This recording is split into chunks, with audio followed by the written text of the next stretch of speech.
কেবলমাত্র উপরের দিককার মানে যারা প্রথম দ্বিতীয় শ্রেণীর কর্মকর্তা তাদের জন্যই সংস্কার।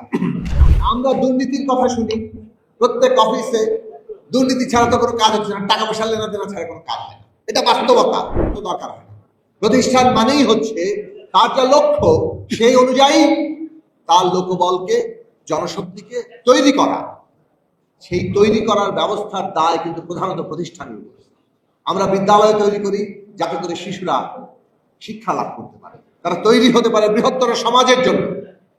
তেমনি প্রতিষ্ঠানগুলো তার যে লক্ষ্য সেই অনুযায়ী তার লোকবল তৈরি করবে, প্রশিক্ষণ দেবে, মানবিক গুণাবলী বিকাশ করা, ব্যবহার ভালো করা, জনগণের সেবা নিশ্চিত করা, সেটাই যে তার কাজ।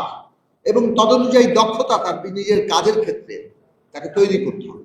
এই জায়গাগুলো যাতে নিশ্চিত হয়, সরকারের প্রশাসন সংস্কারের গুরুত্বপূর্ণ লক্ষ্য সেটা হওয়া উচিত।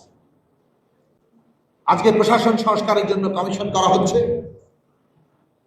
মনে হয় যেন এটা কেবলমাত্র উপরের দিককার মানে যারা প্রথম দ্বিতীয় শ্রেণীর কর্মকর্তা তাদের জন্যই সংস্কার।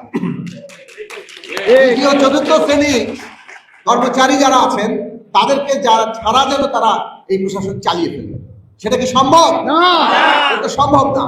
সম্ভব না বলে আপনাদেরকে প্রশাসন সংস্কার বলতে সামগ্রিক সংস্কার বুঝতে হবে এবং সকলের সমস্যার সমাধান করতে হবে।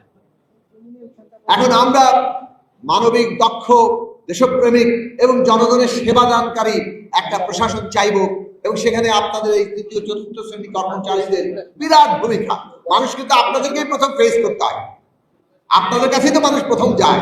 বড় কর্তাদের অফিসে ঢুকতে হলে তো আপনাদের লাগে। এখন আমরা সেবা পাবো কিভাবে? যদি যথাযথ বেতন না হয় তাহলে সেবা হবে না। আর আমরা দুর্নীতির কথা শুনি, প্রত্যেক অফিসে দুর্নীতি ছাড়া তো কোনো কাজ হচ্ছে না, টাকা পয়সা লেনা দেনা ছাড়া কোনো কাজ হয় না। এটা বাস্তবতা। এই দায় আপনাদের উপর, সবার উপরে। মাথায় পছন্দ ধরলে সব জায়গায় পছন্দ ধরে। বড় কর্তারা দুর্নীতি করে, তাই দুর্নীতি চুইয়ে চুইয়ে সব জায়গায় পড়ে। এখন দুর্নীতির উৎস তো একটা এই জায়গায়, আরেকটা উৎস হচ্ছে এই বেতন কাঠামো। আপনি একজনের বেঁচে থাকার জন্য, মানসম্পন্ন বেঁচে থাকার জন্য যে বেতন দরকার সেটা আপনি তাকে দেবেন না, তাহলে তিনি বাঁচবেন কিভাবে? তখন তো তিনি ওই টাকাটা অন্যভাবে আদায় করে নেবেন। এই যে অন্যভাবে আদায় করে নেওয়া, সেটা কার ঘাড়ে যায়? শেষ পর্যন্ত পাবলিকের ঘাড়ে। আমরা পাবলিক সরকারকে একভাবে ট্যাক্স দেই, আবার নানাভাবে সরকারি প্রতিষ্ঠানগুলোতে কাজে গেলেই আবার নানা ধরনের টাকা খরচ করতে হয়। এই খরচও কিন্তু একটা ট্যাক্স, মানে প্রাইভেট ট্যাক্স দিচ্ছে। তার মানে পাবলিক দুইভাবে ট্যাক্স দিয়ে আজকে এই রাষ্ট্র চালাচ্ছে। এই ব্যবস্থার উৎস কিন্তু যথার্থ বেতন না থাকা এবং বেতনের ক্ষেত্রে বৈষম্য করা। কাজে আপনারা যদি দুর্নীতি বন্ধ করতে চান তাহলে যথাযথ বেতন কাঠামো লাগবে। আর বেতনের বৃদ্ধি বড় কর্তার জন্য একরকম, তৃতীয় চতুর্থ শ্রেণীর জন্য আরেক রকম। ওনাদের বৃদ্ধি 70% হলে আপনার 30%, এইটা চলবে না। বৃদ্ধি যথার্থভাবে করতে হবে।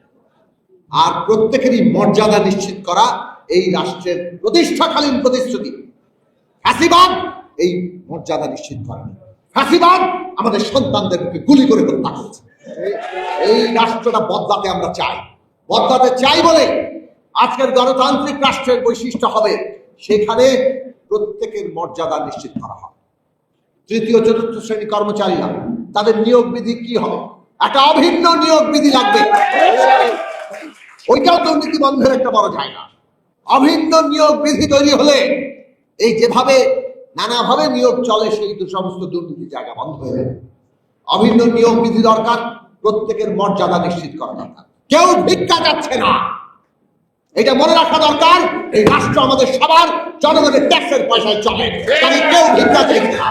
প্রত্যেকের প্রাপ্য মর্যাদা এবং প্রত্যেকের প্রাপ্য যে বেতন সেটা দিতে হবে, এবং সেইটাই নিশ্চিত করবে আমাদের জনগণের প্রকৃত সেবা দানকারী একটি প্রশাসনকে।